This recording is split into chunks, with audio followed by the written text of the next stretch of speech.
Hi friends! It's cooking para-paraan. Meron ako ditong ampalaya na nilagyan ng asin, binabad sa tubig ng 30 minutes. Ayun naman, ginigisa ko yung bawang at saka sibuyas.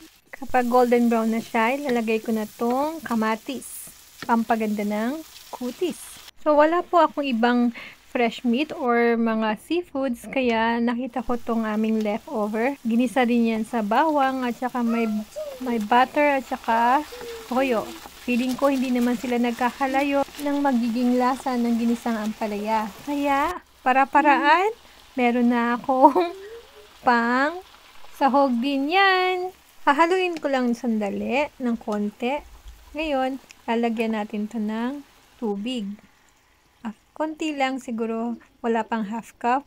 Pagkatapos, tatakpan lang natin, pakukuluan ng mga 2 minutes. Kasi ayaw natin siyang ma-overcook.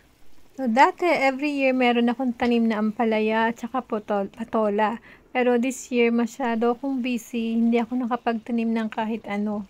So, ngayon, nilagyan ko muna ng salt and pepper. Tapos, itong gyosho, yung special patis ni husband. Hahaluin ko lang ng konti.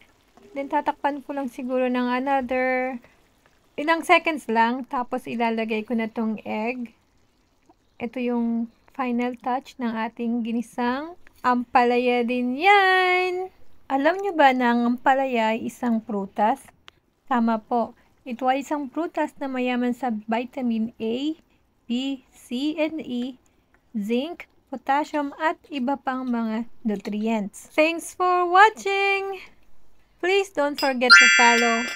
Thank you, Kaise!